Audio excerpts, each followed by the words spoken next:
memang ya. terlalu luas Pak, nggih, menyesuaikan diri nggih. Baik. Itu apa namanya? Memang banyak pendapat itu kan. Kan ada yang kalau menurut aturan minimal kan 2, asal pertemuannya tiap siklus itu terdiri dari 2 kali pertemuan. 2 kali pertemuan Pak. Berarti kan ada 4 kali pertemuan ya gitu ya. Kemudian itu nanti bisa diperdalam lagi dengan wawancara. Dengan wawancara. Jadi nanti inilah makan teknik-tekniknya hari ini saya bahas karena berbagai kalangan termasuk guru-guru yang sudah sekarang ini 4B itu mengeluhkan kepada saya kesulitan mereka itu justru nyusun instrumen. Nah, itu jadi mereka menyusun instrumennya itu mulainya dari mana, nanti kemana, penerapannya bagaimana, ngolah datanya bagaimana, itu kan teknis semua itu. Sama ini Pak, ada satu mungkin yang ingin saya tanyakan dengan Bapak terkait dengan pelaksanaan nanti. Kalau di jadwal pelajaran itu kan Pak, kami kan biasanya untuk bahasa Indonesia kan 1 minggu itu 2 kali pertemuan Pak. Iya. Untuk dalam 1 minggu. Cuman kan kemarin karena mengingat kondisi, istilahnya kan karena kondisi pandemi ini, dan juga kan saya kan juga melihat kondisi kemampuan siswa dalam ketersediaan sarana, terutama sinyal dan lain sebagainya, maka ulun putuskan hanya 1 minggu sekali untuk pertemuannya Pak. Apakah nanti itu dibolehkan saja Pak, sedangkan di jadwal pembelajaran awal semester kan memang terjadwalnya kan 2 kali per minggu Pak. Bagaimana itu Pak kira-kira Pak? Itu ada perbedaan nanti, perbedaan teknis antara pelaksanaan pengambilan data siklus dengan kondisi real yang terjadwal. Jadi supaya suatu saat tidak muncul masalah, Mas Habni tetap mengadakan pertemuannya 4 kali. Jadi biar 1 minggu sekali tidak ada masalah, tidak ada masalah. Yang penting dilaksanakan sesuai dengan bunyi yang ada di bab 3 itu. Siklusnya berapa, pertemuannya berapa. Karena di situ kan tidak dikatakan tiap minggu harus ini apa enggak. Terus yang kedua, bahwa ada perbedaan memang antara jadwal pembelajaran real, yaitu atau pembelajaran yang sesuai dengan kedinasan itu dengan PTK. PTK itu seharusnya itu dilaksanakan di luar jam mengajar, harusnya gitu ya. Tapi kan karena wilayahnya ini kebijakan, apalagi daerah-daerah terpencil begitu, tidak mungkin lah mau 2 kali kerja kan nggak mungkin, jadi ya nggak apa-apa gitu. Nah tapi tadi kan apa namanya jumlahnya pertemuan tetap pegangannya sesuai dengan yang ada di proposal, begitu aja. Jadi tidak jadi masalah Pak, walaupun terjadwal di jadwal sekolah kan 2 kali per minggu, tapi pada realnya kan hanya 1 kali seminggu. Tidak ada masalah, tidak ada masalah karena memang ada perbedaan antara pengambilan siklus dengan tugas sehari-hari. Jadi aman aja kalau untuk itu aman aja. Iya. Makasih banyak Pak. Iya, sama-sama Mas Habni. Iya. Mas Edi mungkin? Halo Mas Edi. Assalamualaikum Pak. Waalaikumsalam ya Mas Edi. Apa kabar Mas Edi? Alhamdulillah baik. Suara bisa didengar dengan jelas? Sangat jelas Pak, bagus. Alhamdulillah. Iya.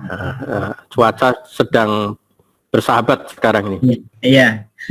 Gimana Mas Edi? Ada diskusikah apa yang perlu dianukan sebelum mulai nanti? Masih belum panas lagi Pak. Oh belum panas. Saya lihat sudah ini susunannya sudah bagus lah, sudah layak lah itu. Coba nanti yang perlu kita kaji kembali, ini kaitannya dengan antara instrumen dengan bunyi di bab 3 itu kan harus nyantolnya di mana. Jadi teman-teman itu nanti kalau sudah bisa nyusun, itu jangan sampai kalau ditanya dengan teman-teman yang lain itu nggak bisa, itu harus bisa kan gitu, harus bisa karena kan pengalaman betul-betul mengalami sendiri gitu loh. Saya hanya mengantarkan saja gitu. Cuma sedikit tanya Pak. Ya. Tentang lembar observasi yang instrumen itu. Kan kalau yang biasa kan yang sebelum pembelajaran daring ini kan ada beberapa macam poin tuh yang misalnya yang memotivasi itu kita sesuaikan dengan pembelajaran sekarang aja kan Pak? Betul. Jadi justru salah kalau itu menggunakan instrumen yang pada saat normal, karena sekarang kondisinya COVID. COVID itu ciri pembelajarannya berarti menggunakan daring. Atau luring kan gitu ya. Nah sekarang nanti RPP-nya bunyinya bagaimana, menurunkannya ke instrumennya seperti apa, itu Mas Edi. Iya, iya. Saya kira ini nanti akan menarik. Kenapa? Karena kan situasinya tahun depan itu belum tentu sama seperti sekarang ini. Jadi mengambil momen lah, kira-kira seperti itu. Iya, iya. Ya. Ada lagi yang perlu ditanyakan Mas Edi? Sementara cukup dulu, Pak. Oke. Ya. Ini sudah berapa nih Mas Budi? Sudah berapa orang Mas Budi?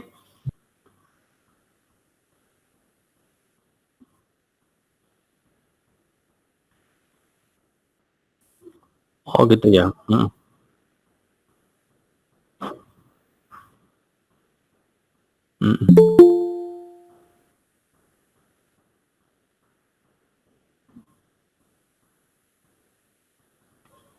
Presentasinya kelihatan Mas? Kelihatan ya. Oke.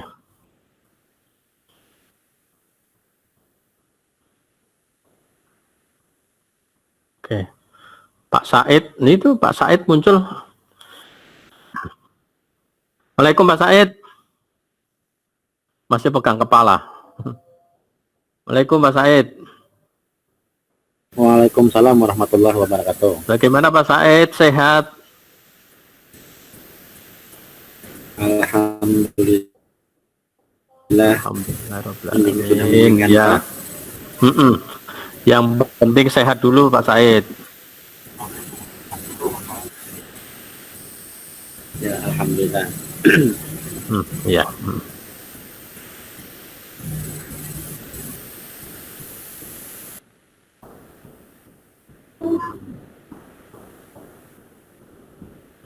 Baik Mas Budi, bismillahirrahmanirrahim. Assalamualaikum warahmatullahi wabarakatuh.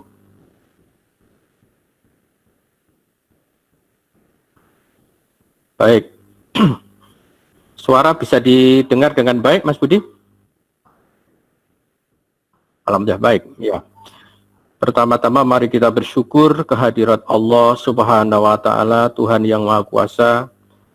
Kita bersyukur di tengah pandemi yang demikian menguat, terutama di Kota Balikpapan dan sekitarnya.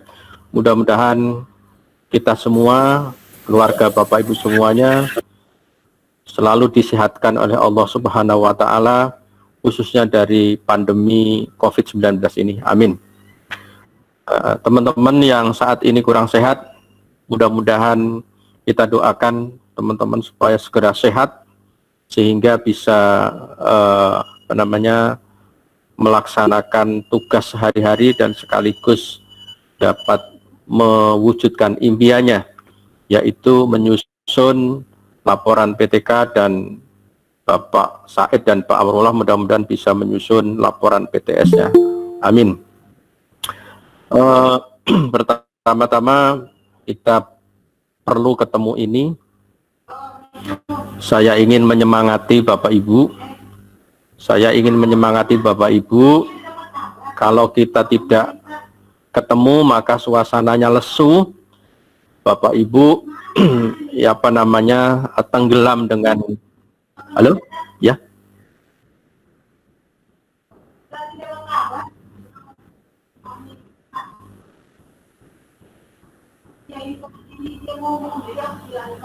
Udah.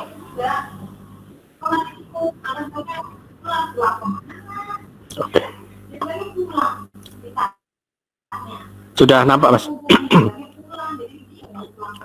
Oh, baik. Baik, Bapak dan Ibu sekalian, pada malam hari ini dari Balikpapan saya menyampaikan presentasi ini sekedar untuk pertama menyemangati Bapak Ibu. Yang kedua, kita bersilaturahmi mengikuti perkembangan Bapak Ibu, kemajuannya seperti apa. Maka malam hari ini khusus untuk melengkapi bab 3, yaitu metode penelitian, atau orang sering menyebut bab 3 itu langkah-langkah penelitian. bahkan ada yang menyebut prosedur penelitian. Bapak Ibu yang saya hormati, jadi kalau kita melihat di bab 3, jangan kaget kok ragamnya begitu, karena memang asumsinya ya bab 3 itu sebetulnya real dari apa yang mau dijalankan, maka orang menyebut langkah-langkah penelitian. Ada orang menyebut prosedur penelitian, ada pula orang menyebut metode penelitian, bukan metodologi. Ini Bapak Ibu jangan sampai salah. Bapak Ibu yang saya hormati, malam ini kita akan membahas tentang bagaimana merancang pengumpulan data. Jadi intinya sebetulnya di pertemuan malam hari ini adalah kita akan memahami bagaimana kita mengumpulkan data. Nah, Bapak Ibu yang saya hormati, sedikit ini tentang pengantar pemahaman instrumen penelitian, bahwa penelitian PTK atau penelitian tindakan kelas itu dalam bahasa asing itu Action Research Classroom. Nah, itu dari kedudukan teorinya, PTK itu termasuk bagian dari, atau Action Research itu bagian dari penelitian sosial, masuk dalam kelompok penelitian kualitatif. Saya mengutip dari bukunya Prof. Sugiono, yaitu dari Universitas Negeri Yogyakarta, pada buku tahun 2018 halaman 268, bahwa penelitian kualitatif itu instrumennya atau alat penelitiannya adalah peneliti sendiri. Dalam penelitian PTK, penelitinya adalah Bapak Ibu guru. Penelitinya adalah Bapak Ibu yang mengajar di kelas yang sudah dipilih. Jadi instrumen itu melekat pada Bapak Ibu sebagai pengajar. Bapak Ibu sebagai pengemban tugas dan fungsi atau tupoksinya sebagai seorang pendidik. Nah, itu instrumennya itu melekat pada Bapak Ibu masing-masing.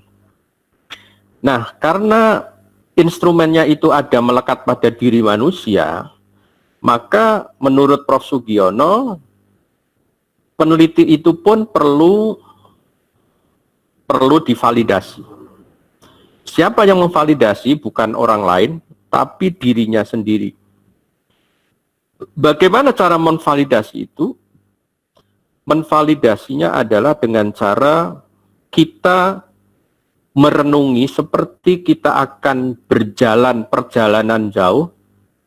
Saat ini kita hanya bisa menyiapkan bekal, dan bekalnya itu apakah banyak, apakah lengkap, apakah cukup untuk perjalanan sampai mencapai tujuan itu yang tahu Bapak Ibu. Maka dari itu saya hadir pada malam hari ini lewat virtual ini adalah untuk mengingatkan kepada Bapak Ibu sebagai peneliti, bekal apa yang Bapak Ibu bawa ketika Bapak Ibu nanti akan mengambil data. Nah, tadi di awal saya sudah sedikit diskusi baik dengan Mas Hepni maupun dengan Mas Edi, bahwa ada yang mulai hari Kamis ini yang sudah ada yang mau ngambil data siklus. Nah, maka dari itu malam hari ini saya kira pas pembekalannya, karena ada teman-teman yang sudah fight, sudah lengkap, diusulkan masuk di tim saya, dan saya kira jangan sampai nanti mereka ini yang sudah tepat waktu nanti terhambat. Terhadap teman-teman yang belum, saya kira jalan terus saja, nanti justru akan saling mengejar, justru nanti juga akan saling berdiskusi apa hambatan terhadap teman-teman yang maju duluan dan nanti apa yang maju di belakangan.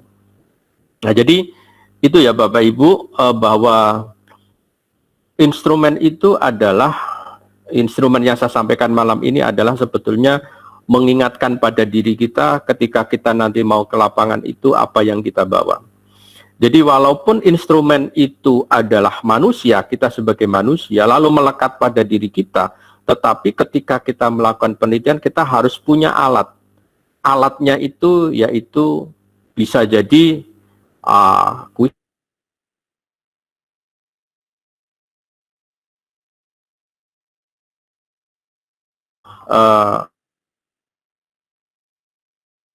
untuk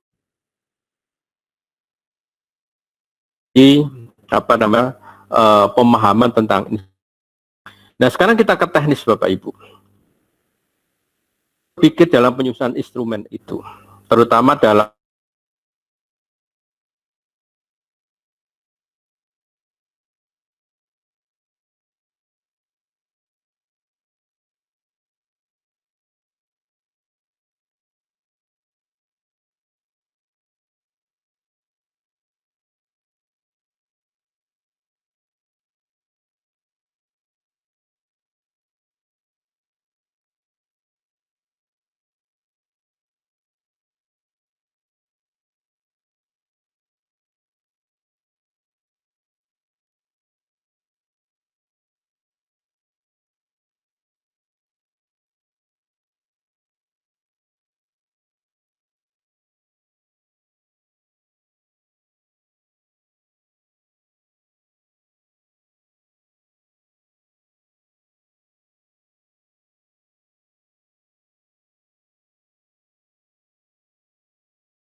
penelitian tindakan kelas karena induknya adalah penelitian kualitatif, bukan untuk Bapak Ibu ya, bukan untuk menguji teori bahwa ini terbukti atau tidak terbukti, bukan itu. Jadi kalau menguji teori berarti jawabannya tadi apakah, pertanyaannya adalah apakah. Tapi kalau bagaimana tadi, bagaimana itu bukan untuk menguji teori. Teori yang kita tulis di bab 2 hanya sebagai sebuah pemandu, hanya sebuah sarana untuk kita temukan hal-hal yang mungkin nanti akan kita jalani, yang muncul dari peristiwa dalam pengambilan siklus-siklus di dalam PTK itu. Nah, ini Bapak Ibu. Jadi perlu dibedakan Bapak Ibu bahwa teori ini, teori yang kita tulis itu bukan untuk membuktikan hanya sebagai pijakan, tetapi Bapak Ibu terutama yang berkaitan dengan teori, sebaiknya teori ini harus dimuat dengan lengkap. Ini Bapak Ibu. Nah, Bapak Ibu yang saya hormati, berikutnya yang ketiga dari atau yang di gambar ini adalah masuk yang keempat, tapi tulisannya di situ 3 karena yang tadi yang judul tidak saya tulis. Kemudian setelah kita membaca teori itu, maka Bapak Ibu nanti berdasarkan judul itu, maka Bapak Ibu akan menyusun apa yang disebut dengan RPP. Jadi di sini instrumen yang ditulis pertama adalah RPP dulu. RPP. Rencana pelaksanaan pembelajaran. Jadi itu adalah instrumen utama. Yang lain itu adalah instrumen ya tambahan. Kalau fardu ya fardu ainnya itu RPP. Nah, tapi turunan dari RPP itu juga harus ada. Itu juga disebut dengan instrumen turunan yang harus ada. Jadi pintu masuknya Bapak Ibu menulis RPP. Lalu RPP-nya pertanyaannya, RPP-nya yang RPP model apa Pak? Nah, karena sekarang ini tahun 2020, maka masyarakat banyak mengartikan bahwa RPP-nya itu adalah RPP yang 1 lembar. RPP 1 lembar itu kan intinya pertama tentang tujuan pembelajaran, yang kedua kegiatan pembelajaran, yang ketiga adalah evaluasi. Kan itu Bapak Ibu. Jadi itu Bapak Ibu yang saya hormati, langkah-langkah di dalam penyusunan instrumen itu alurnya seperti itu. Lalu bagaimana Bapak Ibu ini kedudukannya di dalam bab 3. Sebetulnya kita sedang membicarakan apa ini Bapak Ibu. Jadi yang pertama, ya teknik yang pertama, kita ini sedang membicarakan bagaimana kita melakukan nanti, dibantu oleh teman-teman sejawat yang disebut dengan melakukan teknik observasi itu sebagai data primernya di PTK. Sedangkan teknik-teknik yang lain seperti wawancara dan dokumentasi itu adalah sebagai data sekunder. Nah, teknik observasi itu karena sebagai data primer, maka Bapak Ibu harus ditunjang, harus ada instrumen turunannya disebut dengan instrumen pengamatan pembelajaran. Nah, karena di kelas itu baik kelas virtual maupun kelas real, itu di dalam kelas itu pasti ada guru, pasti juga ada siswa, maka seorang observer nanti akan menggunakan instrumen pengamatan pembelajarannya itu dari 2 sisi, bukan cuma gurunya tetapi juga para siswa-siswanya. Ya, jadi ini Bapak Ibu, ini kedudukan instrumen di dalam bab 3 itu seperti apa? Yang pertama kita mengerjakan nomor 1, dan yang kedua adalah kita mengerjakan yang nomor 3 seperti yang saya paparkan ini. Nah, Bapak Ibu yang saya hormati, di metode pengumpulan data PTK, kegiatan observasi itu adalah kegiatan yang paling kegiatan yang paling primer, paling pokok gitu. Jadi ini datanya, observasi itu masuk di data primer yang pertama. Kalau Bapak Ibu kajiannya adalah saat ini tidak mengejar materi, bukan menuntaskan materi, bukan mencari hasil prestasi belajar atau hasil belajar, maka Bapak Ibu tentu kegiatan observasi ini menjadi sebuah prioritas karena Bapak Ibu tidak wajib menggunakan tes. Tapi kalau Bapak Ibu memang waktunya cukup, Bapak Ibu silakan bisa menggunakan observasi sekaligus menggunakan tes materi. Silakan saja.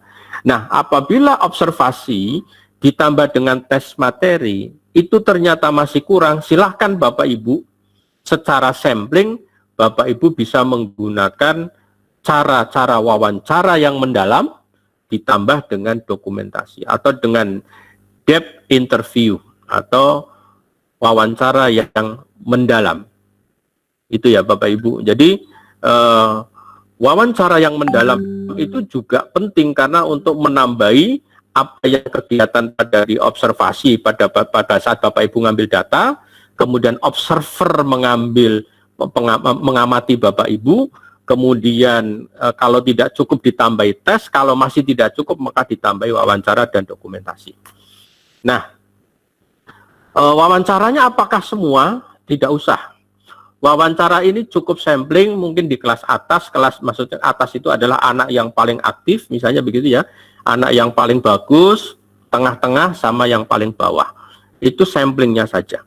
Jadi kriterianya seperti itu saja Bapak dan Ibu sekalian. Itu ya. Kemudian kalau Bapak Ibu misalnya menggunakan tes, ya silakan Bapak Ibu harus menyusun kisi-kisinya. Jadi ini disusun kisi-kisinya dulu, baru nanti Bapak Ibu membuat soal-soalnya. Nah, Bapak Ibu yang saya hormati, di dalam PTK itu kita mengenal apa yang disebut dengan siklus. Jadi pertanyaannya, Pak, ketika saya disuguhkan sebuah siklus seperti ini, maka sebetulnya saya mengerjakan apa? Sedang mengerjakan di mana? Posisi saya itu ada di mana? Jadi Bapak Ibu di siklus 1 itu ada disebut dengan pengamatan, siklus 2 juga ada pengamatan. Maka Bapak itu sesungguhnya saat ini sedang pertama membuat perencanaan dengan menggunakan instrumen, yang kedua nanti akan digunakan pada saat pelaksanaan sekaligus Bapak Ibu nanti akan menggunakan dalam tahapan siklus di pengamatan. Itu Bapak Ibu ya. Jadi kedudukannya di siklus seperti itu. Jadi Bapak Ibu nanti ditulis di perencanaannya apa yang direncanakan. Yang direncanakan diantaranya adalah membuat rencana pelaksanaan pembelajaran, membuat indikator atau membuat format tentang pertanyaan pengamatan yang berkaitan dengan pelaksanaan siklus, tiap siklus. Itu diantaranya di samping Bapak Ibu melakukan persiapan-persiapan yang lain yang harus ditulis di dalam bab 3-nya Bapak Ibu. Nah ini jadi saya sebetulnya pertemuan malam ini melengkapi di bab 3 yang lalu. Supaya detail Bapak Ibu di perencanaan itu yang dijalankan apa, di pengamatan yang mau dijalankan apa. Itu ya Bapak Ibu. Kemudian Bapak Ibu yang saya hormati, ya, pengamatan pada pelaksanaan PTK itu kapan dilaksanakannya?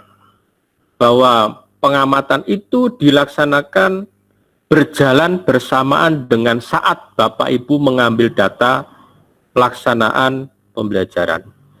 Kalau tadi Mas Hebni akan mengambil data di hari Kamis, maka Mas Hebni mulai sekarang tentunya sudah menyiapkan siapa orang yang akan menjadi observernya. Maka dari itu ini hari Senin berarti ada waktu hari Selasa dan Rabu. Tentunya Mas Hebni harus dapat mengkomunikasikan isi instrumen itu kepada siapa yang akan ditunjuk nantinya akan menjadi pendamping dalam kegiatan pengambilan data yaitu di siklus 1 dan siklus 2. Nah ini penting supaya apa? Ini supaya kita nanti tidak terjebak terjadinya perdebatan atau terjadinya muncul data-data yang tidak kita harapkan. Ya. Yang berikutnya adalah pengamatan itu nanti akan menghasilkan data. Datanya adalah bisa data kuantitatif, bisa pula data kualitatif. Data kuantitatif misalnya hasil tes, hasil kuis, ada presensi, ada nilai tugas. Kalau selama 2 siklus itu ada ini semua silahkan. Tapi Bapak Ibu tolong diukur, jangan disamakan dengan pembelajaran pada masa normal. Karena saat ini aturannya mengatakan bahwa ada kurikulum yang disebut dengan kurikulum darurat. kurikulum darurat itu tidak mengejar tentang kedalaman materi, ketuntasan materi, tetapi bagaimana siswa itu happy, bagaimana siswa itu menghasilkan pengalaman menarik dalam pembelajaran daring. Jadi itu Bapak Ibu. Jadi di situ kalau begitu berarti yang paling cocok adalah data kualitatif. Ya, misalnya menggambarkan tentang keaktifan siswa, menggambarkan tentang antusias mereka dalam belajar daring. Kemudian misalnya mutu diskusi, mereka berdiskusi antara siswa dengan siswa, kemudian gurunya nanti mengamati dan sebagainya. Ya, itu adalah penggunaannya atau pelaksanaan pengamatan di dalam pengambilan data siklus di PTK. Nah, ini Bapak Ibu ada bentuk-bentuk instrumennya itu. Kalau yang judulnya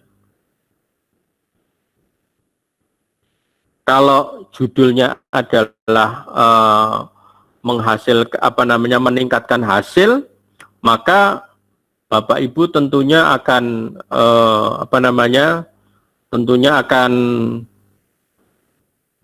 menggunakan instrumen yaitu berupa tes atau kuis, ya.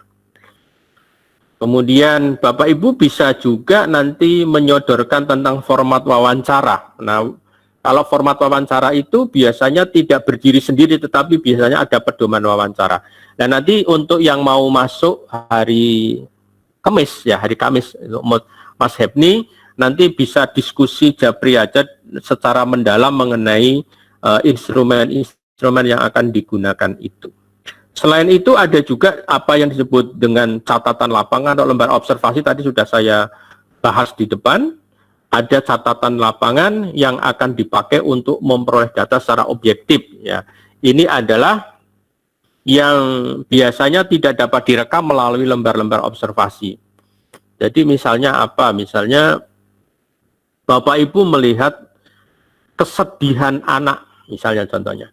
Pada saat Bapak Ibu ngambil data melihat anak itu yang biasanya ceria, anak itu yang biasanya antusias, tiba-tiba pada saat Bapak Ibu nampak di gambar bahwa anak itu menjadi muram.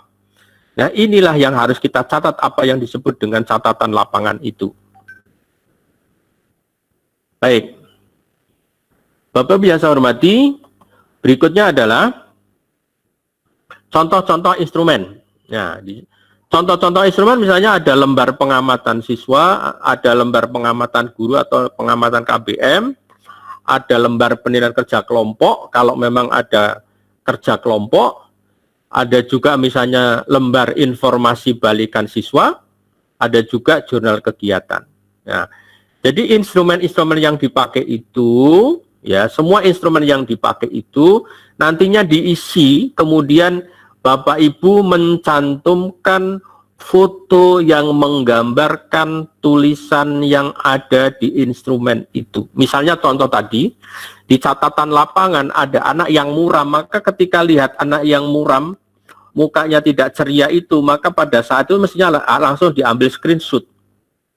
Inilah bukti catatan lapangan.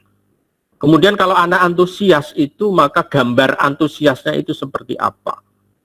Jadi kalau nanti juga ada anak yang ngomong sendiri, kemudian dia di kamera kelihatan, tetapi dia bukan bahas pelajaran, itu juga yang harus diambil, karena ini akan mempengaruhi, mempengaruhi nanti hasil di pengamatan. Jadi dari aspek siswa berarti ada hambatan karena ada anak-anak yang tidak disiplin.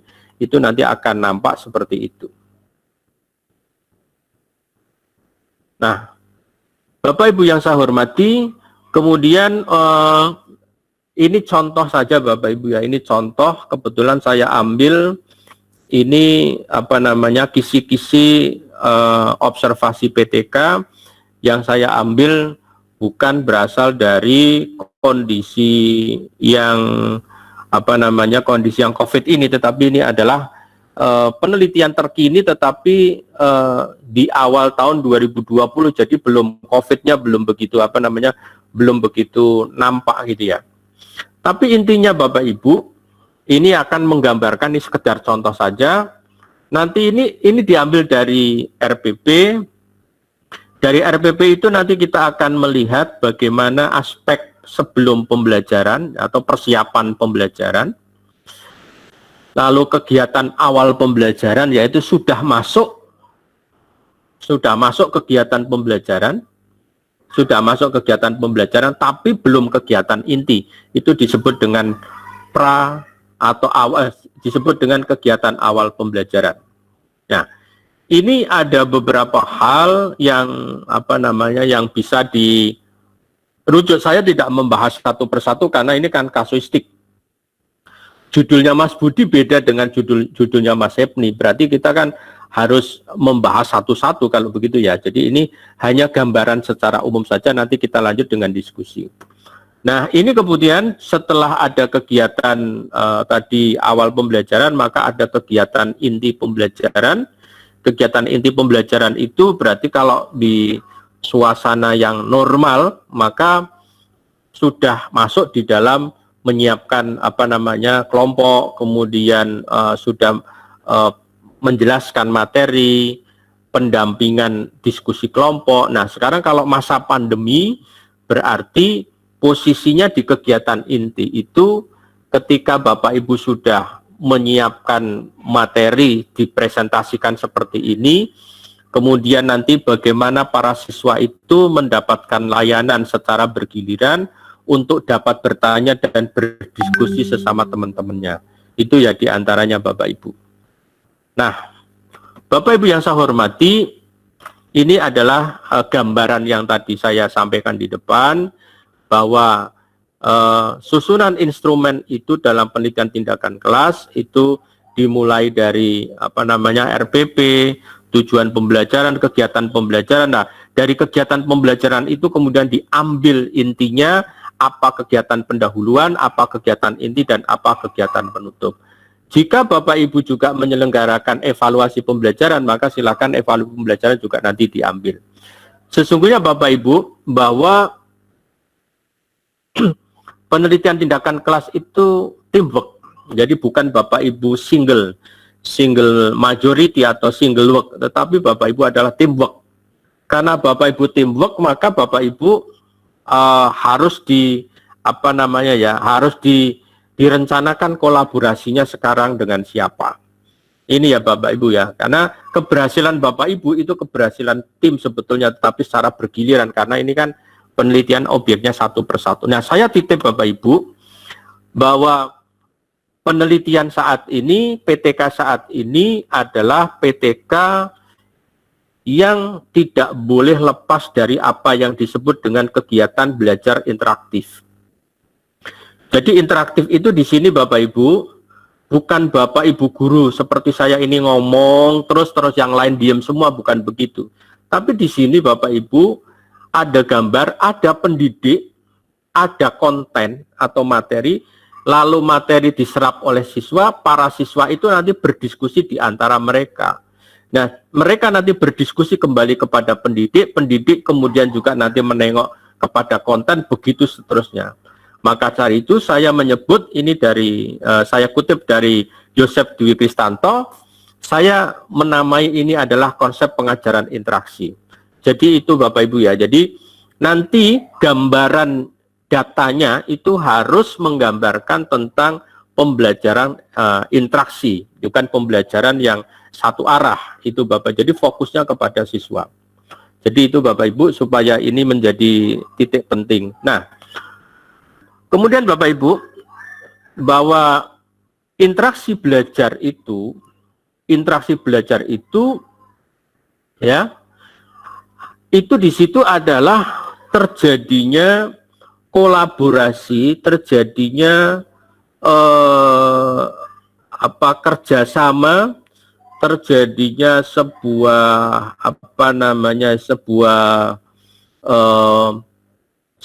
gambaran dalam proses pembelajaran. Ada pendidik, ada peserta didik, kemudian ada pula konten pembelajaran.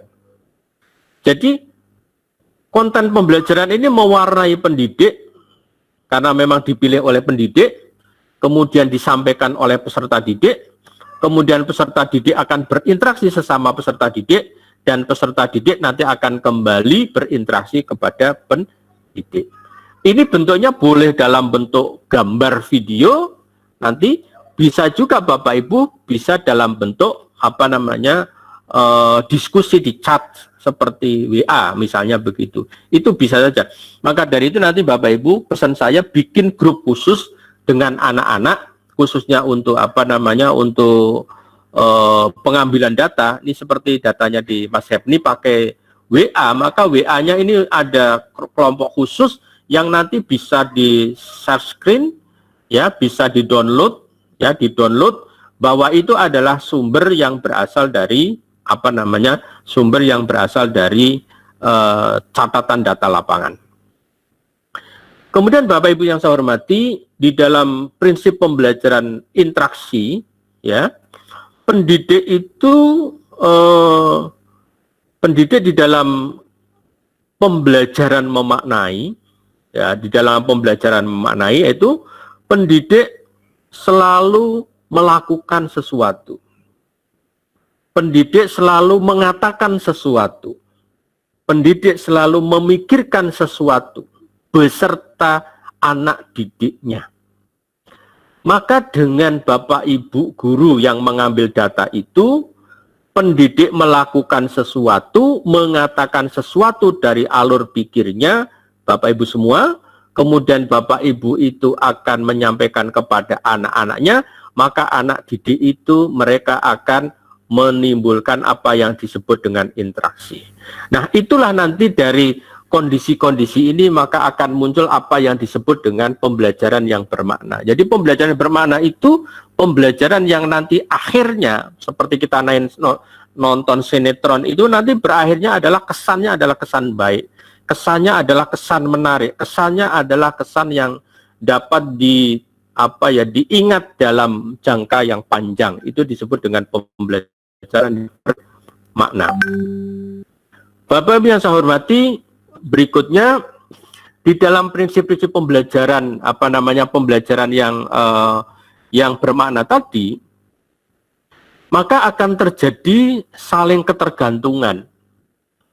Guru juga tidak bisa mengatakan bahwa saya adalah menentukan para murid, karena kalau tanpa saya murid tidak bisa apa-apa.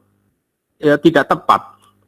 Karena apa? Karena terjadinya interaksi itu justru dilahirkan dari suatu stimulus, ya, stimulus para guru. Kemudian siswa nanti akan mendapatkan akan merespon dengan baik. Maka di sini saya sebut atau saya kutip, ini saya mengutip, maka akan terjadi apa yang disebut dengan saling tergantung satu sama lain. Jadi tidak mungkin terjadi interaksi kalau tidak terjadi saling ketergantungan itu. Jadi pembelajaran yang bermakna itu adalah pembelajaran yang menyenangkan. Yang menyenangkan itu ada yang pemantiknya, ada yang mengeluarkan idenya. Siapa yang mengeluarkan idenya? Pastinya guru.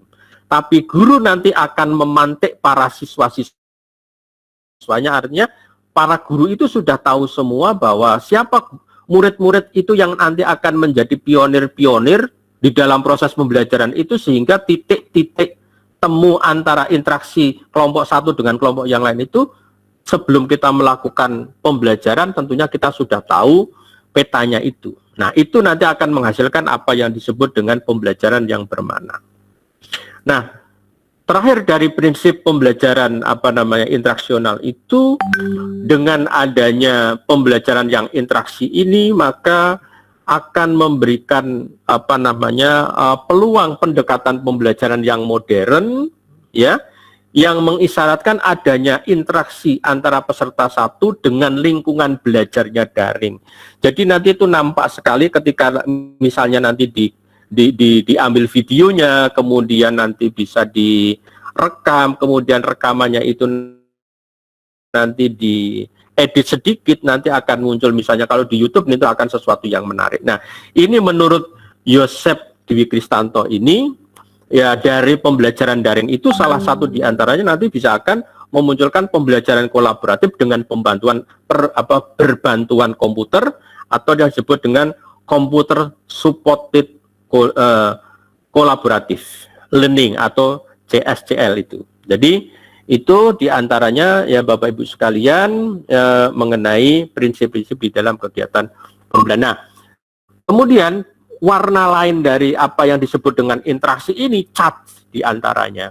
Jadi ini tadi sudah saya sampaikan, contohnya Mas Hebni misalnya menggunakan WhatsApp, maka chat antara siswa dengan siswa itu harus disimpan dan itu harus bisa ditampilkan nanti pada saat kita semua mengambil data. Nah, terakhir dari apa yang saya sampaikan pada malam hari ini, sekali lagi bahwa PTK Bapak Ibu itu sesungguhnya adalah teamwork. Kalau maka teamwork, maka Bapak Ibu perlu kerjasama dengan teman-teman sejawat. Ya, ini kalau dahulu misalnya yang mengawali Mas Hebni, maka nanti dibantu oleh siapa gitu. Nanti akan terjadi bergantian begitu ya. Nah, maka Bapak Ibu perlu mendiskusikan diskusi kelompok baik menggunakan offline maupun daring ya. Kemudian bagaimana nanti berdiskusi tentang mulai dari persiapan sampai pelaksanaan sampai nanti mengolah data. Ini Bapak Ibu mestinya harus saling membantu satu dengan yang lain. Yang terakhir dari saya sebelum saya tutup, Bapak Ibu yang saya hormati, kalau Bapak Ibu ingin penguatan bahwa proposalnya ini adalah memang benar-benar proposal yang ingin diketahui publik dan ingin mendapatkan apresiasi dari semua kalangan, maka sebetulnya lebih bagus kalau ini proposal itu bisa dilakukan seperti seminar kecil lah, kira-kira begitu. Nah, seminar kecil itu dengan siapa? Dengan tim ini saja misalnya seperti itu. Itu jauh akan lebih, tingkat kepercayaan akan lebih tinggi, walaupun memang dalam ketentuan itu tidak disebutkan bahwa di proposal itu harus diseminarkan. Tetapi sebelum masuk ke lapangan, kalau ini diseminarkan, maka tentunya akan ada masukan-masukan sehingga nanti Bapak Ibu semuanya ketika berada di lapangan, Bapak Ibu itu akan mendapatkan suatu bekal yang cukup karena sudah mendapatkan pembekalan sekaligus juga mendapat masukan dari teman-teman. Demikian Bapak Ibu semua yang saya hormati, saya akan akhiri presentasi saya. Mudah-mudahan ini bermanfaat untuk Bapak Ibu semuanya. Mudah-mudahan ini menjadi penyemangat Bapak Ibu semuanya. Tentunya ini bukan segalanya karena singkat begitu ya, karena singkat teknisnya juga tidak bisa nyampe semua. Nanti akan tetap saya dampingi terutama teman-teman yang akan maju dalam waktu dekat ini. Kita bisa berdiskusi nanti sambil jalan. Demikian yang dapat saya sampaikan. Mohon maaf kalau ada hal-hal yang kurang berkenan. Selanjutnya saya beri kesempatan untuk teman-teman untuk menanyakan dari apa yang sudah saya paparkan ini. Terima kasih. Assalamualaikum warahmatullahi wabarakatuh.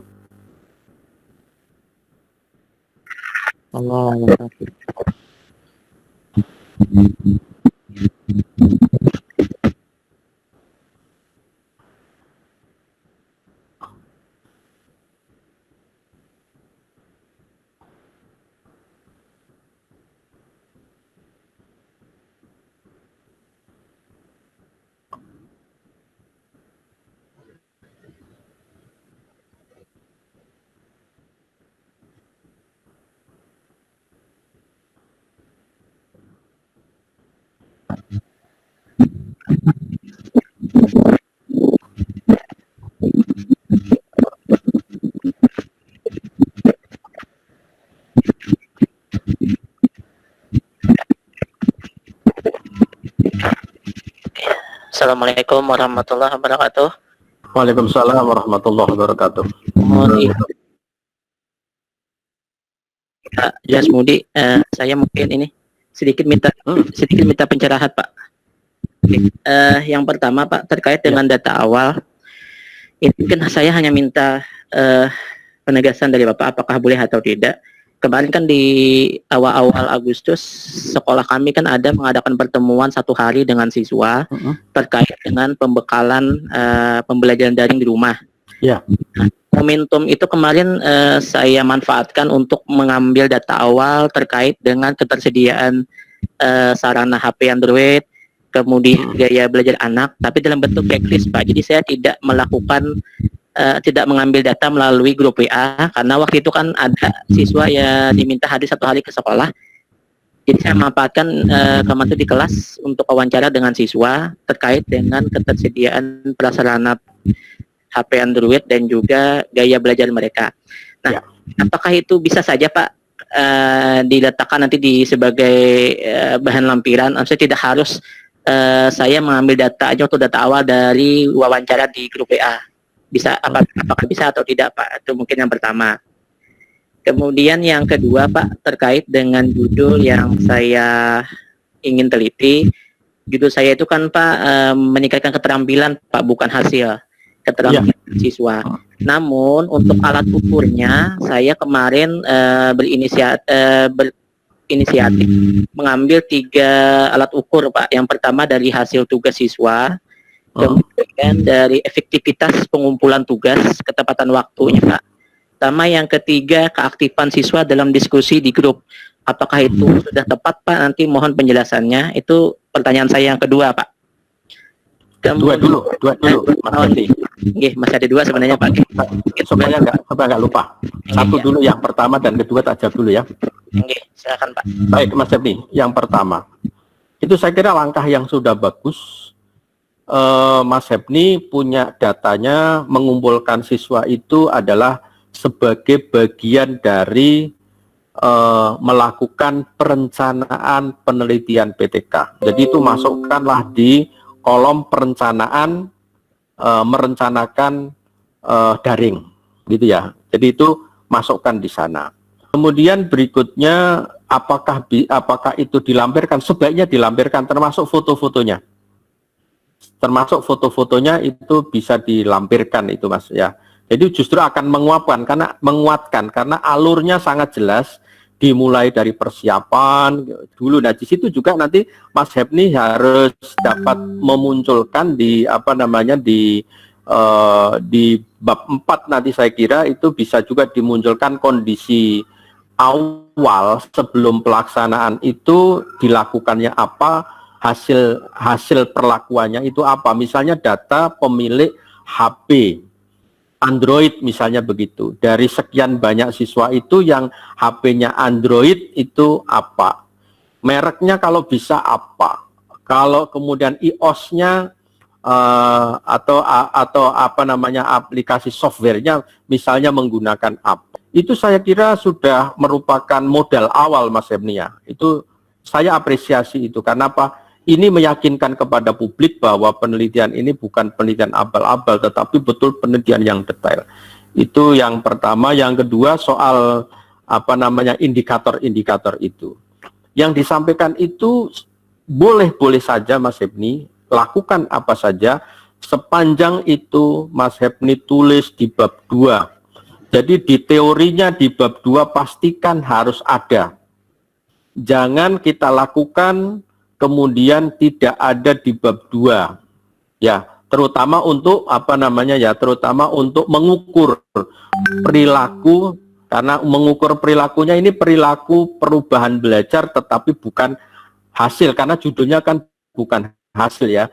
Jadi otomatis keterampilan berbahasa itu condongnya kemana? Apa menulis, apa menyimak, atau keterampilan membaca, atau keterampilan yang lain. Nah ini tentunya harus semuanya ada ukuran-ukuran yang bisa dipertanggungjawabkan, ada di bab 2 di kajian teori. Demikian Mas Hebni.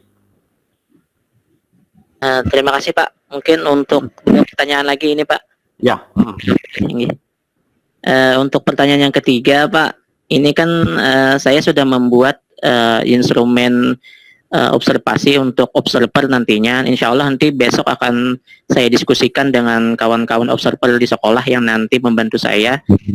Kalau yang di kondisi normal kan Pak, biasanya untuk instrumen pengamatan guru dan siswa itu kan Pak, biasanya kan jumlahnya kalau untuk pengamatan guru kan biasanya itemnya itu sekitar 14 lebih lah gitu Pak.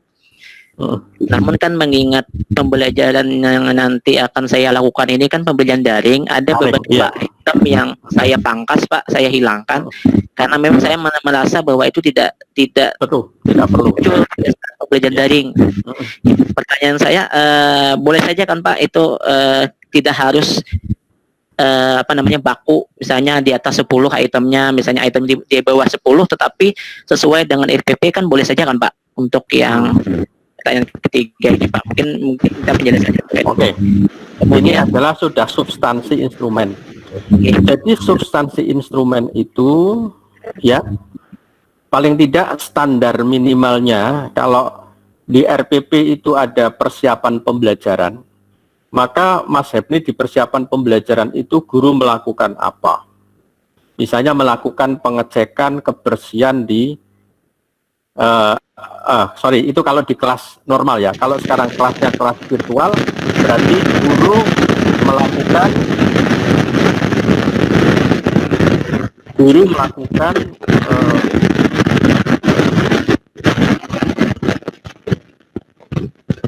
misalnya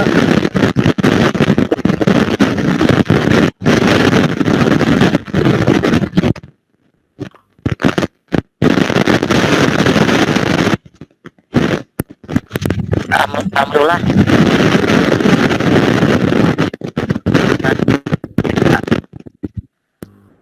Halo?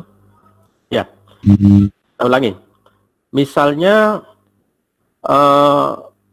guru melaksanakan pengecekan ya di layar sekaligus mengabsen siswa misalnya gitu. Contoh misalnya Mas Hebni mengecek siswa dari sisi suara. Apakah gambar saya jelas? Gambar berbeda dengan suara kan, walaupun satu kesatuan. Apakah suara saya bisa didengar dengan jelas? Nah, itu contohnya Mas Hebni. Berarti kalau begitu, di persiapan saja berkaitan dengan penggunaan daring ini, maka persiapan itu juga banyak Mas Hebni. Maka sebaiknya kalau menurut saya lebih detail lebih bagus.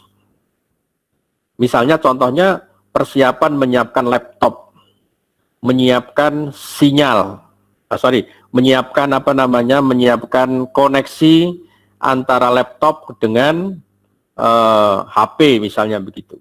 Itu ditulis saja Mas Hebni, nggak apa-apa. Itu persiapan namanya. Kemudian nanti sampailah kepada mengabsen, berdoa dan sebagainya, itu adalah bagian daripada persiapan. Nah, kemudian begitu nanti masuk di kegiatan inti, misalnya guru terlebih dahulu menyampaikan tujuan pembelajaran. Pembelajaran hari ini anak-anak kita akan belajar tentang apa? Misalnya keterampilan membaca, misalnya begitu. Nah, kemudian jangan lupa Mas Hebni, sampaikan tujuan pembelajaran itu dengan jelas ranahnya. Ranah itu adalah ukuran kognitif yang ingin didapatkan, keterampilannya yang ingin didapatkan itu dari sisi mana. Itu harus jelas. Nah, saya titip kepada teman-teman semua, karena ini namanya penelitian ilmiah. Maka dari itu pembelajarannya jangan pembelajaran yang konvensional. Artinya begini, kalau biasanya anak-anak itu diarahkan sebutkan, paling tinggi coba jelaskan, maka kalau judulnya keterampilan, maka paling tidak mulainya dari menerapkan kognitif tingkat 3 atau C3. Kalau bisa juga nanti dinaikkan menjadi analisis walaupun di SMP Mas Hebni. Sehingga dengan demikian konten yang dituju, perilaku yang dituju itu bukan perilaku biasa, tapi perilaku berpikir tingkat tinggi. Mengarahnya adalah high order thinking skill. Ya, high order thinking skill. Jadi Bapak Ibu semuanya, kalau membuat tujuan pembelajarannya, jangan tujuan pembelajarannya yang sama dengan tujuan pembelajaran yang tidak melakukan PTK, tetapi ditingkatkan kata kerja operasionalnya itu setingkat lebih tinggi dibanding biasanya. Ya, itu ya Mas Hebni ya untuk ini. Begitu juga nanti di kegiatan inti yang dilakukan Mas Hebni itu bayangannya apa? Misalnya memberi tugas kepada anak-anak, tapi nanti bentuknya itu kelompok misalnya begitu. Nah Pak, gimana wong rumahnya berbeda kok berkelompok? Bisa saja misalnya soalnya ada 5, maka diberi anak nomor 1 dikasih nomor 1, kemudian nanti sampai 5 soal itu menjadi 5 orang. 5 orang itu nanti begitu dipadukan, maka presentasinya adalah diwakili oleh mereka. Itu bisa saja seperti itu. Jadi dengan demikian, intinya ya Mas Hebni, saya titip instrumen itu jangan jangan umum, jangan normatif ya, tetapi dibikin yang detail, Soal contohnya asalnya seperti yang zaman normal itu, saya kira dirubah saja nggak apa-apa gitu ya. Jadi di sini bukan soal banyaknya seperti pada zaman normal, bukan, tetapi kedalaman dari proses instrumen yang kita tulis itu benar-benar yang terjadi pada saat kita melakukan pengambilan data itu. Saya melihatnya, saya sedikit mengomentari karena saya juga dulu menjadi pengawas SMA 9 tahun, saya tahu persis bahwa instrumen yang ditulis para pengawas dan kepala sekolah itu mayoritas adalah instrumen yang terlalu muluk-muluk. Tapi sesungguhnya itu tidak dilakukan. Dan banyak yang tumpang tindih yang saya lihat itu. Banyak tumpang tindih antara indikator misalnya ada di kegiatan di kegiatan di atas, muncul lagi nanti di bawah. Jadi saya kira itu memang perlu disederhanakan, tetapi di dalam konteks ini supaya saudara-saudara semua dalam menulis instrumen yang berasal dari RPP itu sebaiknya detail. Demikian Mas Hebni untuk pertanyaan Mas Hebni, silakan. Satu lagi nih Pak. Boleh ya. Yang tadi sudah bisa dicerna sudah ya, yang terakhir itu ya. Sudah Pak, nggih. Oke. Yang terakhir ini kan terkait nanti karena saya medianya kan grup WA Pak. Jadi kan nanti untuk diskusi mungkin di grup WA. Oke. Itu apakah lebih baik menggunakan chat Pak atau dengan pesan suara Pak? Karena kan kalau dengan chat kan biasanya kan mungkin anak-anak agak terlambat mengetik jawaban atau pertanyaan. Sedangkan dengan pesan suara kan biasanya lebih cepat Pak. Hanya kan pesan suara biasanya ketika di screenshot kan Pak tidak kedengaran suaranya. Apakah menggunakan itu tetap? Apakah menggunakan tulisan atau kombinasi yang bagusnya Pak? Sama yang terakhir, ini saya kan rencananya kan Pak itu terjadwal dari jam 9 sampai jam 11 untuk pembelajaran di pertemuan pertama nanti. Untuk penugasan rencana saya kan anak-anak juga mengumpulkan kan paling lambat jam 11 itu Pak. Apakah itu mungkin bisa di ini Pak, atau kalau seandainya di pertemuan pertama ternyata ada temuan misalnya ada kegagalan segala macam, apakah pengumpulan tugasnya bisa di luar jam pelajaran dari jam 9 atau jam 11 itu Pak? Mohon arahannya Pak. Oke. Baik, yang untuk substansi nanti di pelaksanaan itu terutama untuk waktu ya. Perhatikan ya Mas Hebni, yang bisa ngukur Mas Hebni sendiri, muridnya dalam menguasai HP seperti apa, sinyalnya seperti apa. Jadi Mas Hebni sekarang sudah punya punya peta ya.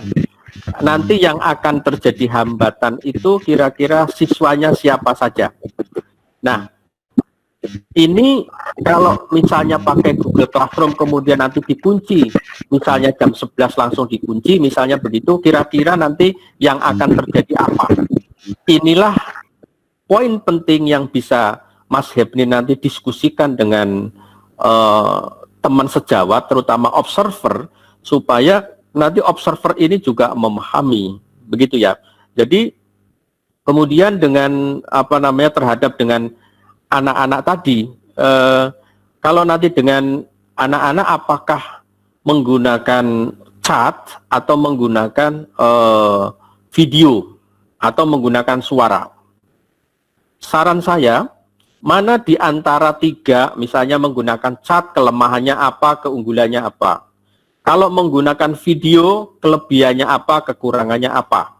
Kemudian kalau menggunakan suara pakai voice, itu kelebihannya apa, kekurangan apa. Tapi kalau saya pengalaman dari menggunakan WA misalnya untuk perkuliahan, itu yang paling cepat itu justru menggunakan voice, menggunakan suara. Hanya mungkin suara ini apakah anak-anak itu ya, apakah anak-anak ini punya percaya diri enggak di dalam berdiskusinya itu nanti lewat suara itu tadi. Tapi ini enggak apa-apa karena namanya pengambilan siklus kan nanti kan ada tahapan yang disebut dengan refleksi. Enggak apa-apa kalau memang saat ini mengambil datanya dengan menggunakan voice, tapi ternyata kurang puas, ya nanti pada siklus yang berikutnya tadi bisa menggunakan gabungan antara voice dengan voice dengan chat atau voice dengan video. Nah ini saya kira Mas Hepni jangan takut melakukan kesalahan karena ini sebetulnya kan yang paling tahu hanya peneliti. Orang luar itu yang penting disajikan dengan baik, dengan prosedur yang benar, orang lain akan mengatakan yakin saja bahwa itu bisa dijalankan. Kira-kira seperti itu ya, Mas Hepni ya. Oke, terima kasih banyak Pak masukan dan arahannya. Baik, ya. Lanjut, silakan saya beri kesempatan untuk yang lain untuk bertanya.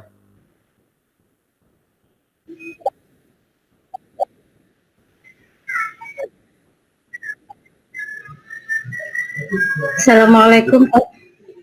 Salam, Bu Taibah, silakan Bu Taibah ya. Maaf saya sedikit bertanya. Ini kan Banjarmasin Bu Taibah ya? Iya ya. Oh iya. Iya. Ini kan kalau dalam PTK biasanya kan Pak 2 siklus itu Pak.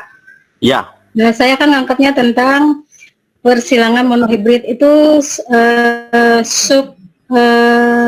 materi subbab itu Pak. Ya. Kalau kan biasanya terdiri dari beberapa subbab, itu satu subbab.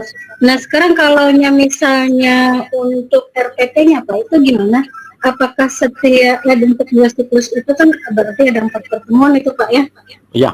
Nah berarti apa harus dibedakan itu Pak? Karena itu kan cuma satu subbab dari bab perwarisan sifat itu Pak. Nah ini pengalaman dalam menilai angka kredit guru.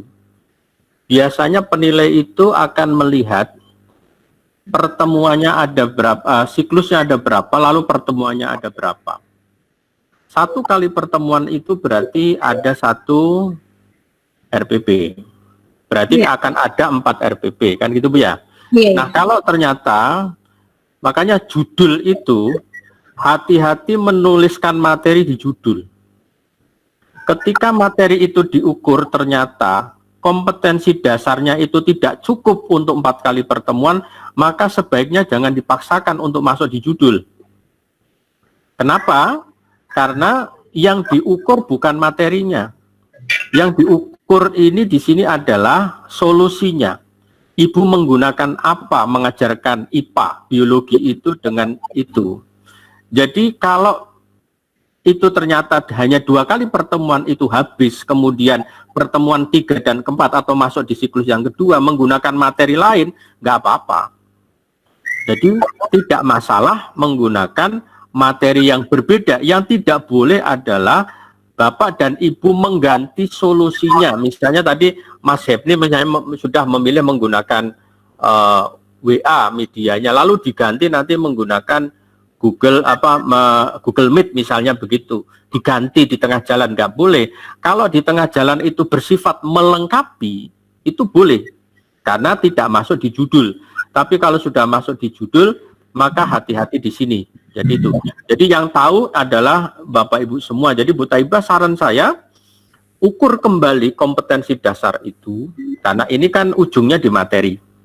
Kalau Mas Hipni tadi di keterampilan. Keterampilan itu kan yang lebih tahu bu gurunya. Tapi kalau kalau yang diukur hasil penguasaan materi, semua orang mungkin bisa tahu kan gitu. Jadi Bu Taibah hati-hati dengan mencantumkan judul itu kalau memang judulnya muncul di materi itu muncul di judul. Tapi kalau tidak saya kira nggak apa-apa. Jadi kalau memang muncul sebaiknya Bapak Ibu sebelum ini nanti berlanjut, sebaiknya judulnya itu ditarik saja kalau ada materinya. Nah, jadi nanti untuk materi berikutnya menggunakan materi selanjutnya nggak apa-apa. Begitu Bu Taibah, kalau ada lagi pertanyaan silakan, saya tunggu. Ya, berarti kalaunya itu babnya aja ya Pak, nggak sebabnya. Karena kan dalam bab itu ada beberapa subbab. Jadi nggak usah nyebut materi aja Bu, misalnya biologi misalnya begitu, atau IPA gitu aja Bu. Jadi nanti materinya kan bebas kan Bu, kan begitu. Yang kedua Pak, kalau tadi kan saya menggunakan aplikasi Google Classroom ini Pak. Jadi kalau misalnya untuk penelitian awal saya menggunakan chat WA dengan anak-anak bisa ya Pak? Nah, misalnya boleh. Saya mengetahui anak ini nanti menggunakan apa dalam pembelajaran daringnya, jadi bisa aja lewat WA ya Pak? Bisa. Jadi Ibu jangan lupa seperti Mas Hebni tadi, Ibu harus sebelum nanti ngambil data, Ibu harus pastikan bahwa namanya siapa anaknya itu, kemudian nomor teleponnya berapa, HP-nya dia pakai menggunakan HP siapa, kan bisa jadi HP-nya itu punya orang tua. Iya. Orang tuanya digunakan untuk bekerja. Nah, itu otomatis akan menghambat Ibu pada waktu nanti mengambil data, kan gitu Bu ya. Jadi sebelum Bapak Ibu ini untuk semuanya saja, tolong Bapak Ibu sebelum mengambil siklus, pastikan ada daftar dari nama-nama di kelas itu, namanya siapa, menggunakan HP, kalau perlu mereknya apa, nomornya nomor Telkomsel atau XL atau apa. Kemudian kalau memang SMP misalnya ada Bu Taibah di SMP ya? Iya Pak, setara SMP, saya MTSN Pak. Oh di MTS. Kalau di MTS misalnya sudah menggunakan Google Classroom itu biasanya kan pakai email kan? Kalau pakai email berarti alamat emailnya itu alamat emailnya siapa? Nah karena ini dari sisi data aja sudah bisa dianalisis jauh-jauh sebelumnya Bu Taibah. Kalau misalnya alamat emailnya bapaknya, lalu dia nggak tahu passwordnya, apa yang terjadi? Pada saat ngumpul tugas itu pasti ada masalah, kan begitu Bu ya? Jadi itu, Ibu mumpung belum mengambil data, ini waktunya masih cukup, pastikan Bapak Ibu punya dokumen tentang daftar penggunaan HP itu. Jadi itu tadi, termasuk email. Kalau masuk di Google Classroom, komponen yang ada di dalam Google Classroom diantaranya adalah email. Nah, email itu juga harus betul-betul Bapak Ibu kuasai dari semua siswa itu emailnya pakai apa. Email Yahoo atau email Gmail ya kan beda. Kalau Yahoo misalnya tingkat kecepatannya lebih cepat mana dengan Gmail kan begitu. Jadi ini Bapak Ibu ya penting. Kemudian saya juga mengalami ini, ternyata data yang dikirim Google Classroom lewat email itu jauh lebih lambat ketimbang pengiriman itu menggunakan WA. Nah, ini juga temuan Bapak Ibu. Ini yang saya rasakan seperti itu. Jadi ketika Bapak Ibu ngirim ke Google Classroom 2 hari baru muncul di Google Classroom. Sementara muncul di di email itu mungkin 1 hari setelah pengiriman. Tapi kalau begitu pakai WA maka cepat. Nah, ini tolong dianalisis sebelum Bapak Ibu nanti mengambil data itu. Jadi itu Bu Taibah ya. Prinsipnya Bapak Ibu mau menggunakan apa saja, yang penting itu bisa familiar bagi anak-anak Bapak Ibu, nanti tidak mengalami kesulitan pada saat mengambil data itu. Maka dari itu pertemuan malam hari ini sebetulnya saya dalam bahasa Jawanya mewanti-wanti.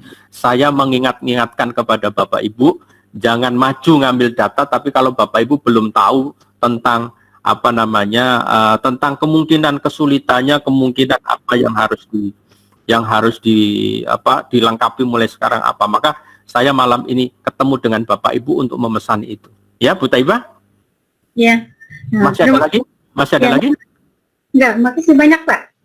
Oh ya, baik. Ya, terima kasih Bu Taibah. Lanjut, silakan. Salam. Silakan. Waalaikumsalam. Bu Nurmia, silakan Bu. Iya, mohon izin Bapak mau bertanya. Ya. Begini Pak, kami ini dari SD ya. Ya. Saya guru SD.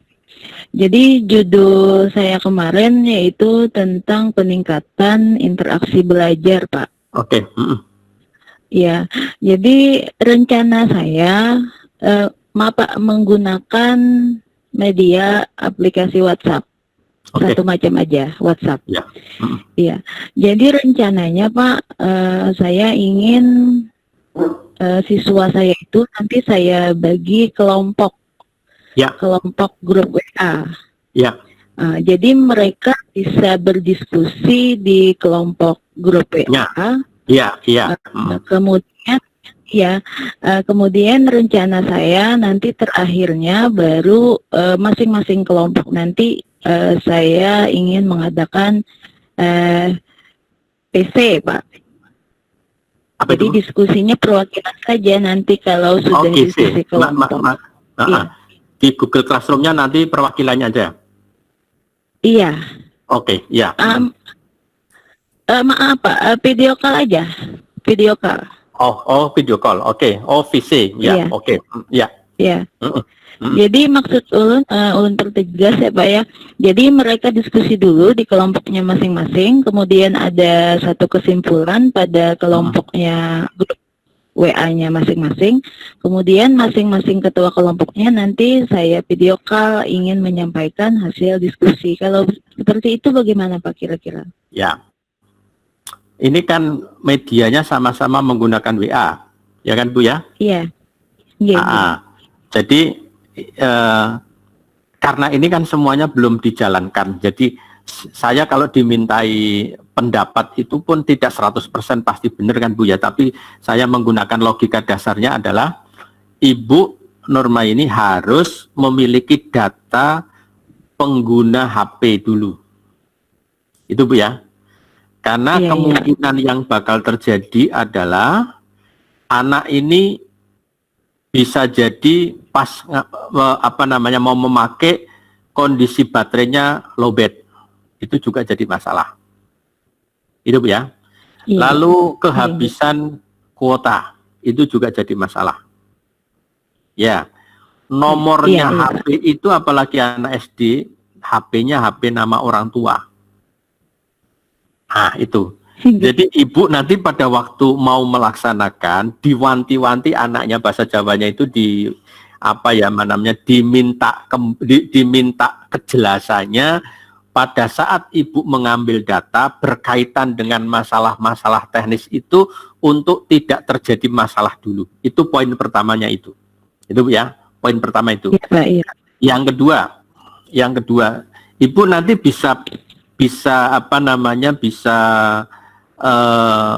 analisa atau bisa bandingkan kira-kira kalau anak nanti diskusinya pakai WhatsApp menggunakan chat, kemudian nanti pada saatnya diskusi nanti dengan ibu itu adalah perwakilan, kira-kira yang lain nanti bisa ngelihat apa enggak. Nah, kalau misalnya itu bisa disiasati, sekarang kan sebutnya video call itu bisa untuk 8 orang minimal. Ya Bu ya? Iya benar. Jadi kalau Ibu misalnya berdiskusi secara bergiliran dengan berapa kelompok itu, ya berapa kelompok, tetapi mukanya itu langsung kelihatan Bu. Dengan mukanya langsung kelihatan itu Ibu bisa langsung mengambil kesimpulan bahwa anak ini antusias, anak ini minatnya tinggi atau tidak. Gitu Bu. Karena kalau pakai chat itu kan tidak kelihatan tuh, suasana hatinya nggak nampak di muka kan gitu, di wajah, sehingga kita bisa tidak tahu. Jadi saran saya untuk ini lebih bagus kalau memang bisa itu dipakai video call aja per kelompok Bu, kan diskusinya mereka bisa menggunakan ini nanti pada waktu diskusi terakhirnya itu, maksudnya presentasi terakhirnya itu kalau bisa semuanya bisa pakai video call, sehingga tidak ada anak yang merasa nanti ditinggal, kira-kira seperti itu. Karena ini poin penting, ibu nanti bisa melihat hasil dari akhirnya itu nanti seperti apa. Karena interaksi itu hanya bisa dilihat lewat suara sama lewat roman muka. Kalau di dalam hati kan kita nggak tahu kan begitu. Jadi itu Bu. Jadi sesuai dengan judulnya, kalau saran saya coba Ibu ditimbang-timbang lah, dianalisis dulu kalau menggunakan apa namanya menggunakan video call saja langsung seperti apa, kira-kira seperti itu. Sehingga nanti semuanya bisa menyaksikan per kelompok itu. Nah, jadi itu.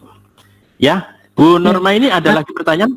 Ya, maaf Pak, memperdalam. Jadi maksudnya per kelompok, video call per kelompok gitu ya Pak ya? Iya, pada saat nanti menyampaikan presentasinya.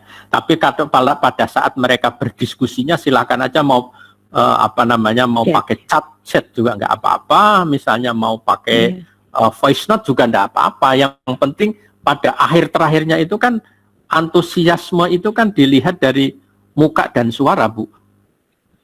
Oh, Kan begitu Bu ya. Jadi itu. Jadi Ibu nanti pegangannya itu dari situ. Jadi nanti di situ akan nanti kelihatan. Oh ini biasanya ceria, ini selalu cerewet. Oh kenapa kok pada saat itu tidak? Nah itu nanti temuan di refleksinya seperti itu. Oh iya, Ya Bu ya. Terima kasih. Jadi ya, tapi lebih ya gimana Bu? Iya, terus aja Bapak. Oke. Nah. Jadi Kalau itu ada pertanyaan lain Pak lagi boleh? Boleh Bu, boleh. Ya. Jadi rencana saya menggunakan instrumen berupa lembar observasi dan angket Pak. Angket, oke. Jadi angket itu nanti saya rencana mau siswa yang mengisi angket. Pertanyaannya, apakah angket itu diisi oleh seluruh siswa atau sampel saja Pak? Angketnya tentang perasaan mereka menggunakan aplikasi WhatsApp saat pembelajaran online itu.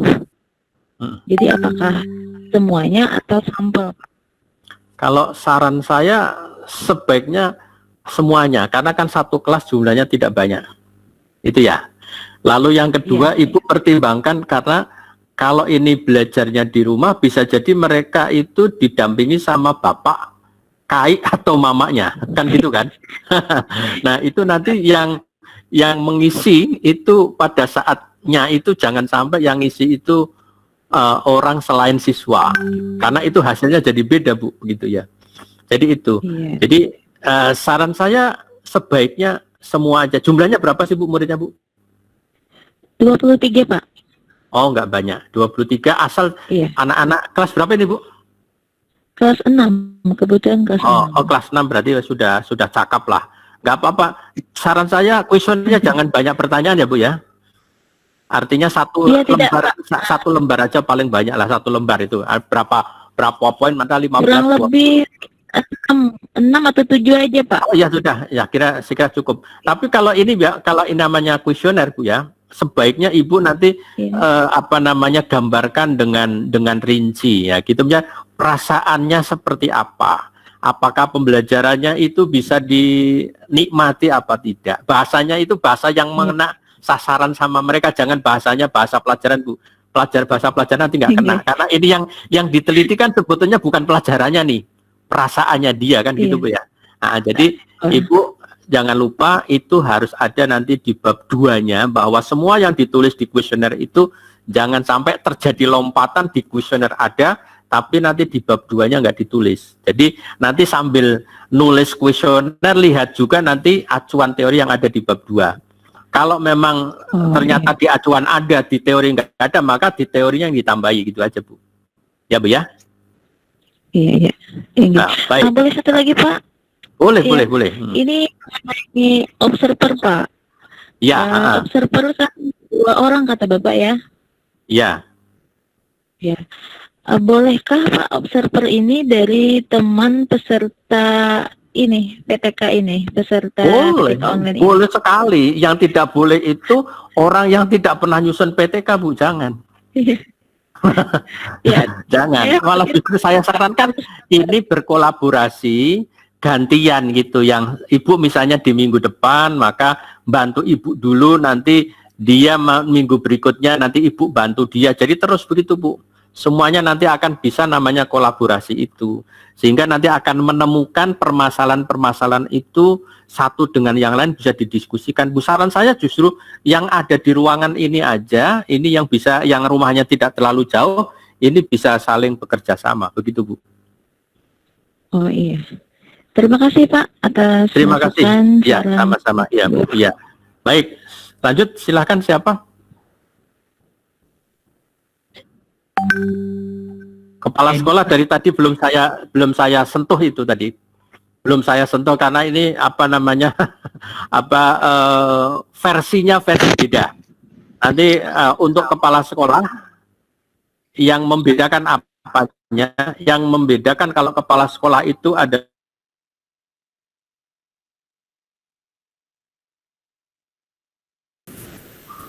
Ya, halo, halo. Halo, Halo Pak, ya. sudah Iya Pak, halo. bisa. Ya, intinya begini Pak, dalam pengambilan data, berarti apakah siswa itu dilibatkan atau tidak itu? Atau mungkin Pak Asoni. Terima kasih. Ya.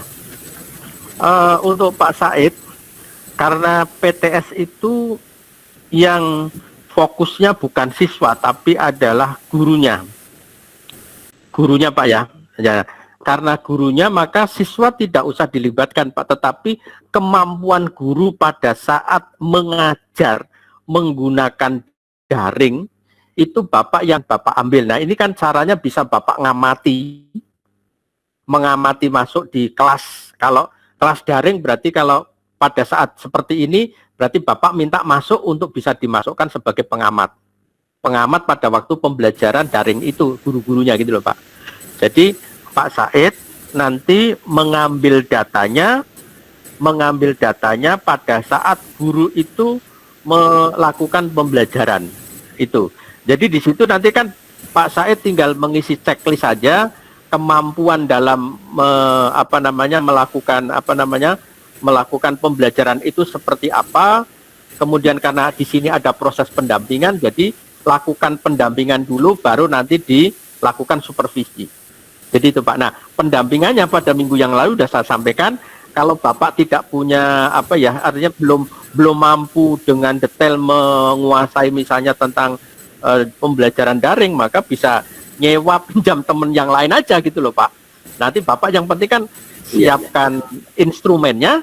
Bapak nanti pada saat pengambilan data 4 kali mengambil data dalam 2 siklus itu, maka Bapak di situ tinggal melihat saja, begitu Pak, nyontreng saja, itu dibantu dengan teman yang lain, begitu Pak. Ya, terima kasih Pak. Baik Pak Said. Tadi kalau kurang jelas pakai WA saja Pak ya Pak Said ya. Baik, lanjut silakan. Waalaikumsalam warahmatullahi wabarakatuh. Assalamualaikum warahmatullahi wabarakatuh. Baik, terima kasih. Terima kasih Pak. Ya, makasih Pak. Ya.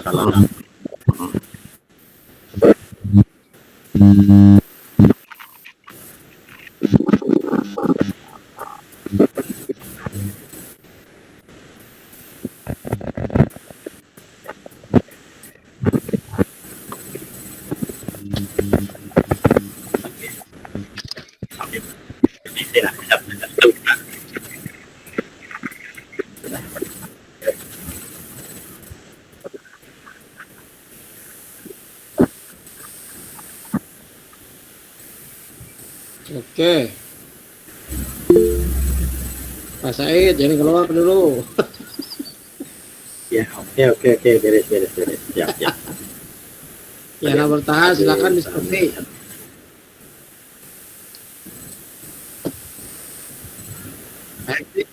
Haiple, apa Haiple? Uring ada Haiple nih. Uring sampai sini. Kembali Berapa kita? Sudah diambil tadi. Oh, mantap. Ada juga nah. Sama berkulan. Pal. Apa?